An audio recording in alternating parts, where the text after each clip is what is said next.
ሰላም ቤተሰብ እንዴት ናችሁ?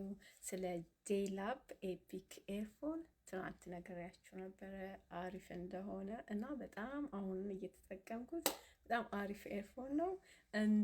እዛ ላይ እንዳሉት 15 ሰዓት ይቆያል። ባትሪው እንዳሉት 15 ሰዓት ይቆያል። በጣም ምርጥ ነው።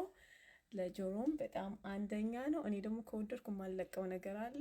ሙዚቃ ስጨፍር ራሱ ይሄን እየተጠቀምኩ ነው እና በጣም አሪፍ ነው። ስፖርት ስትሰሩ በተለይ ለምሮጡም አንደኛ ነው። ለሁላችሁም በቃ እንደልባችሁ እና አሪፍ ኤርፎን ነው። ከወደዳችሁት ከቪዲዮ በታች ሊንኩን አስቀምጥላችኋለሁ። ቻርጀሩ ደስ የሚለው ደግሞ እዛው ቦክሱ ላይ ነው። ይሄንን ቻርጀር ላይ ታረጋላችሁ ማለት ነው እና በጣም አሪፍ ኤርፎን ነው። ቻርጀሩም ጠፋ አልጠፋ የለም እና ምርጥ ኤርፎን ነው። ከወደዳችሁት ሾፕ አድርጉ። ሊንኩን ከቪዲዮ በታች አደርግላችኋለሁ።